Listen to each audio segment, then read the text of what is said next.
Recorded Books presents Darrow's Nightmare, Los Angeles, 1911 to 1913, by Nelson Johnson.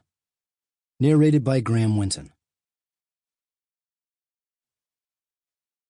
Prologue. Labor's Lawyer. Late 1907 to early 1908.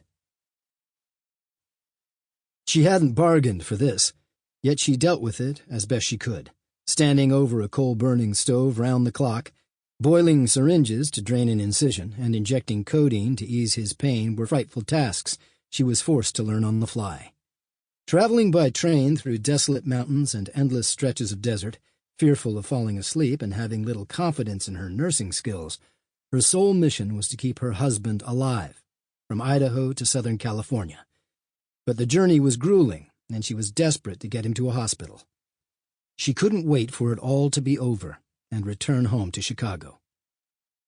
Ruby and Clarence Darrow had been married for 5 years. The honeymoon was over, and she had accepted the disruptions that came with living with a famous itinerant lawyer, never knowing from one year to the next where her husband's law practice might take the two of them. Clarence could be abrupt, demanding, and selfish, but he was also romantic, witty, and kind. Until now, living with a legend had been as normal as she could have hoped for. Yet the trials of the miners in Boise, Idaho, charged with the assassination of a strike-breaking former governor, had consumed them, leaving both in a tattered state. Thanks to the telegram, the murder trials involving Union leader William Big Bill Haywood and several of his men were the first to be reported upon by newspapers nationwide. After the trials in Idaho, Clarence Darrow was the most prominent voice of the working man in a quarrel growing more violent by the day, yielding an ever-growing list of casualties. With more than 2,000 daily newspapers, nearly all of which had declared a position on organized labor, and as well known as most politicians, athletes, and entertainers of the day, Darrow had a pulpit rivaling anyone in the United States. His message was clear. In essays, speeches, and in courtrooms around the country, Darrow pointed his finger at employers as the instigators of the conflict, accusing them of having blood on their hands. With each new confrontation, the stakes got higher, and the fight more bitter, until the rules disappeared. Yet Darrow had no illusions about the nobility of his profession. He was a brawler, and took up his clients' causes, believing that the law and justice were rarely one and the same. For Darrow, big criminals wrote the laws to dominate the labor force, and he fought for the working man as no lawyer before him ever had. Our story is confined to the era when the battle between capital and labor was at center stage in America.